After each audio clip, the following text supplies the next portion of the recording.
Hey leader, and welcome to episode number 340 of the L3 Leadership Podcast, where we are obsessed with helping you grow to your maximum potential and to maximize the impact of your leadership. My name is Doug Smith, and I am your host, and today's episode is brought to you by my friends at Baritone Advisors. If you're new to the podcast, welcome. I'm so glad that you're here, and I hope that you'll enjoy our content and become a subscriber. Know that you can also watch all of our episodes over on our YouTube channel, so make sure you're subscribed there as well. And as always, if you've been listening to the podcast for a while and it's impacted your life, it would mean the world to me if you would leave us a rating and review on Apple Podcasts or Spotify or whatever app you listen to podcasts through. That really does help us to grow our audience and reach more leaders, so thank you in advance for that. Well, in today's episode, you're going to hear one of my favorite conversations I've ever had in my entire life with Mike Sullivan, coach of the Pittsburgh Penguins. I am a huge hockey fan, huge Pens fan, and to watch that back-to-back Stanley Cup run that they had when Mike Sullivan took over was absolutely incredible. And so the fact that I got to sit down with him and talk about leadership and what it took to get there was just one of the highlights of my life. And so in the interview, you're going to hear Coach Sullivan and I talk about his journey to becoming a head coach, which is crazy. I think it'll greatly encourage you. We'll talk about his favorite leadership principles, what it's like to lead a locker room full of stars, and so much more. So if you're a hockey fan, a sports fan, or just a fan of leadership, which I hope you are if you're listening to this, you're going to love this conversation. But before we dive into that, just a few announcements. This episode of the L3 Leadership Podcast is sponsored by Baritone Advisors. The financial advisors at Baritone Advisors help educate and empower clients to make informed financial decisions. You can find out how Baritone Advisors can help you develop a customized financial plan for your financial future by visiting their website at baritoneadvisors.com. That's BERATUNG advisors.com. Securities, investments, and products and services offered through LPL Financial, member FINRA and SIPC. Baritone Advisors, LPL Financial, and L3 Leadership are separate entities. I also want to thank our sponsor, Henny Jewelers. They're a jeweler owned by my friend and mentor, John Henny. My wife, Laura, and I got our engagement and wedding rings at Henny Jewelers, and we just loved our experience. And not only do they have great jewelry, but they also invest in people. In fact, for every couple that comes in engaged, they give them a book to help them prepare for marriage, and we just love that. So if you are in need of a good jeweler, check out hennyjewelers.com. And with all that being said, let's dive right in. Here's my conversation with Pittsburgh Penguin coach Mike Sullivan. Coach, thank you so much for taking a few minutes to do this interview. And I just want to start off, you've just won back-to-back Stanley Cups, and I'm just curious, do you have a favorite memory from each and the run that you had? Oh, I think probably my favorite recollection of both cups is when the coaches were standing together on the ice and watching each respective player raise the cup over their heads.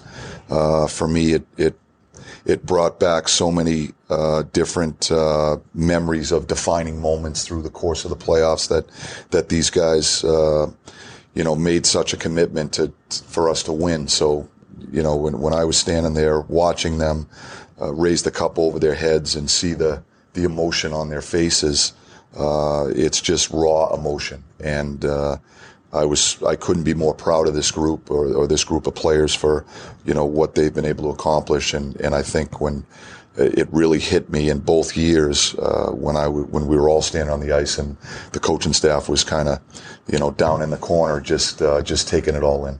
Yeah, that's amazing. And thank you from a fan perspective for all the memories you guys gave us. I am curious, so you spent 11 years in the NHL as a player, and obviously you played a lot before that. Now you've been a coach for several years. What do you wish you knew about leadership when you were a player that you now know as a coach? Or what do you wish your players knew about the responsibility that comes with coaching? Well, I think, leadership manifests itself in a lot of different ways. And what I've been able to witness over the last 2 years, watching this group of players come together as a team, is that every single player on this team at some point during the course of the seasons has been called upon to lead in some way, shape, or form. And I think that's what brings teams together, and that's what makes great teams great. And so some leaders are vocal, and that's how it manifests itself. Other leaders lead by example, and they might be quiet leaders. Other leaders are just situational. When circumstances arise with some of the challenges that the league presents, and players arise in certain situations to help us overcome challenges. And so I think when I look back and reflect on the last 2 seasons in particular, and this particular group of players, and for the most part, we've had the same group for 2 years in a row, 2 seasons in a row. It's that's the biggest thing that jumps out at me. It's not just when people think about, our leadership group. Yes, we have guys that wear letters on their sweaters, and myself as the head coach take on a leadership role because of my title. But I think what really makes great teams great is when everyone, right through the bench, takes on some sort of a leadership role throughout the course of each respective season. Yeah. You talked about the different kind of leaders. I'm just curious, how would you describe yourself as a leader? How do you lead? I think as the head coach, you have to lead in a lot of ways. Sometimes it's vocal. Sometimes it isn't. Sometimes as a head coach, you have to gain control by relinquishing control. And so, by empowering others. And so, one of the things that I've tried to do here in Pittsburgh with this Penguins group, since I became the head coach was to give the players some ownership for what goes on here. We want them to have a stake in the game. I think it helps us with buy-in as far as what we're trying to sell as the coaching staff to this group of players, everything from style of play to how we come to the rink every day and how we behave. So, I'm a strong believer that when our players have a stake in the game and take ownership for what goes on a day-to-day basis, it certainly helps us as far as the sell on getting buy-in to what we're trying to accomplish here. Yeah. I want to talk a little bit about your journey. It's been a crazy journey, it seems like. So you started off as coach in Boston, had a great year, not so great year, got let go, became an assistant coach for many years, then you went to Chicago's player development, then you go to the minor leagues, and then all of a sudden you get called up again to the Pens and win 2 cups. What do you wish people knew about that leadership journey? What are maybe 1 or 2 lessons you learned along the way? Well, I think, the first thing that jumps out at me is that, the coaching profession is hard. And there are certain things that you can control, and there are certain things that you can't. And it's a learning process. And I think all coaches go through it. I call it the evolution of a coach. When you're a young coach, you're trying to be diligent, and you dot every I and cross every T, and you check every box, and you do everything within your power to try to help your team have success. I think as you evolve as a coach, you start to learn the nuances of the profession, and I think a lot of it boils down with managing people, how you interact with your players, and the only way you learn that is through experience. And so I think first and foremost, the coaching profession is hard. I have so much respect for all of those coaches that are in it, because you really have to love what you're doing in order to stay in it, because it more often than not you fail. There's only one coaching staff every year that celebrates, and the rest of them are trying to figure out how do we get to the top of the mountain. And so that's just the reality of the business that we chose. So I think you really have to love what you're doing in order to stay in it. And I think when you look at my journey to becoming the head coach of the Pittsburgh Penguins, it's a perfect example. I thought after my experience with Boston, and I thought it was worthwhile for me to take a step back and be an assistant coach. I fast tracked to that head coaching position. I was 1 year removed as a player. When I was the head coach of the Boston Bruins, I was 35 years old. And so I was coaching some players in Boston that I had played with the year that I had played for the Bruins. And that's an interesting dynamic. Yeah. And so I fast-tracked to that position. And so I thought it made sense for me, if I was going to be in this for the long term, to take a step back, work with someone that's had success, has won a Stanley Cup, has won championships at different levels, and learn and see how they go about their business every day. How do they interact with the star players? How do they handle certain situations and challenges that this league presents? Because inevitably, it's a challenging league. Yeah. It's a competitive league. There's a lot of bright, smart people in every aspect of this business, and so I thought that was a worthwhile experience for me, and that was why I made the decision to join Torts down in Tampa when I became Torts' assistant. And I told Torts that when I went down there, I had aspirations to be a head coach, but I wanted to learn from him and try to help him have success. And so that was my motivation when I chose to become an assistant coach. My hope was I didn't have to stay there as long as I did. It was almost a decade. before I had an opportunity to be a head coach again. But that's the nature of the business. It's a hard business. There's a lot of really good coaches. There's only a finite amount of positions. And so, it's going to challenge your resolve, and it's going to challenge your passion for what you do. There were some days when, I would wake up and say, am I ever going to get another chance? And is this worth it? And so, But I chose to stick with it because I love the game. I love being on the ice. I love the interaction with the players. I love the sport of hockey. I love everything that comes with it. And so, and part of what comes with it is it's going to knock you down. Yeah. And you're going to have to be prepared to, get up, dust yourself off, and get back in the fight. If this is the profession that you chose, I think you got to be prepared for that type of an experience. And so I can't be more grateful for the opportunity that I've been given here with this Pittsburgh Penguins team. I took over this team at a time when they were vulnerable, but they're really good people and they're really good players, and it's a privilege to coach this group. Yeah, walk me through that. So you had a decade of preparation almost before you step in your next head coach role. You get the head coach role. You walk into a locker room. There's Sidney Crosby, Malkin, Fleury, Letang. The team wasn't performing up to its potential, and you did something right. You turned it around, you got buy-in. Can you talk about what was it like and what was your strategy going into that locker room? How did you get the buy-in of the team so quickly and turn things around? Well, I think, when you look at our dressing room, on the outside, it can be an intimidating dressing room to walk into. We have a lot of star power. We have a lot of stature in that room. And so we have a lot of players that have accomplished a lot in this game. And so from that standpoint, it can be an intimidating dressing room to walk into.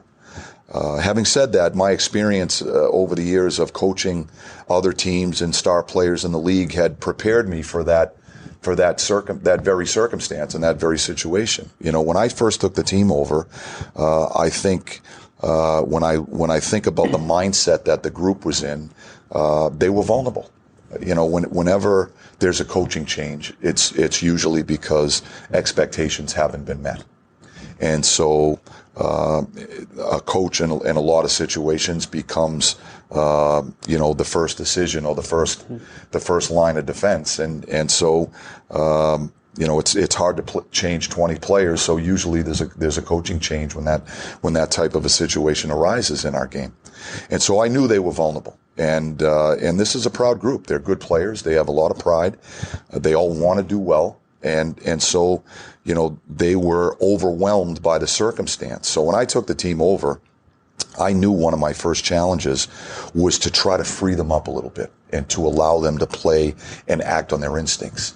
I had to find a way to get them not so much focused on the situation they're in or the overwhelming circumstance, and more focused on the game itself, the process. Let's just focus on the process. So our very first meeting when I met with them in the locker room, I looked around the room and I said, when I look around this room, I see a lot of great hockey players that have accomplished a lot in this game. No one has more respect for the players in this room than me. And I said, our challenge is to find a way to become a great team, because great players don't win championships in this league. Great teams win championships. And that was the very first meeting that I had with them. And then I talked to them about not so much listening to what people are saying about us, because at the time, there were a lot of critics saying Crosby was on the downside and Malkin was on the downside, and this Pittsburgh Penguins core, their best years were behind them, and that was the talk going on around the team. And I think our players, they felt it. These guys are human beings. They have feelings. And so I try to shield them from that, and we try to get away from the focus on that, and just come into the rink every day and just focus it on hockey. Let's just try to get better every day. Let's come to the rink. Let's have a good attitude. Put a smile on your face. We'll celebrate the small successes, and we'll try to get better each and every day. And we will slowly but surely work our way out of it. But it's going to be a daily endeavor, and we're going to have to rely on one another. And that was the first meeting that I had with them. And we slowly but surely crawled our way out of the hole that we were in. And I have to tell you, it was a pleasure to watch these guys come together as a group. Yeah. So you got the respect. You won a cup. As I've watched your leadership from afar, you've had to make some tough decisions, right? Who's playing, when to sit people, all these different decisions you make. Can you talk about, from a leader's perspective, making the hard decisions, having the hard conversations to bring out the best in your players? Sure. I think it's hard to be a head coach in this league if you're not willing or prepared to make those types of decisions, because that's the responsibility that you have.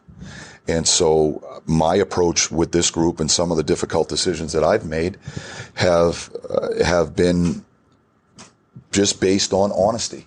And, we sit as a coaching staff and a management team, and we discuss those types of decisions. I rely a lot on the people around me. I'm very fortunate to be surrounded by some really bright hockey people and hockey minds and good people that care about our players.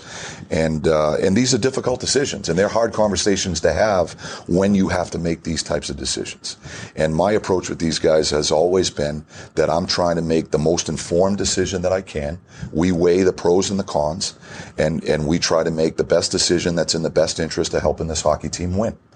And usually my conversation with the respective player revolves around something like, I don't expect you to agree with the decision that I have made or we have made as a coaching staff.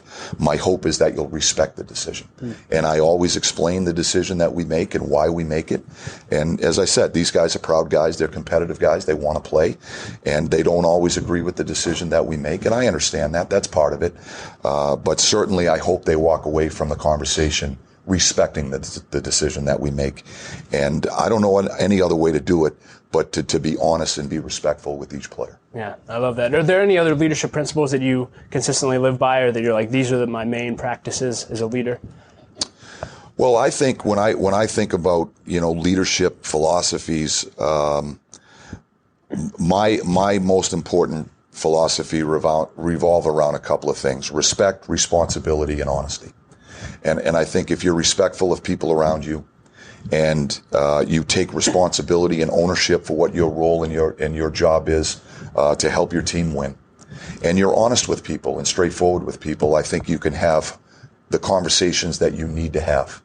My feeling is if you push something under the rug, or you don't see things for what they are, that there can be a compound effect there. Before you know it, there's a lot of stuff under the rug, and that becomes a real difficult problem to solve.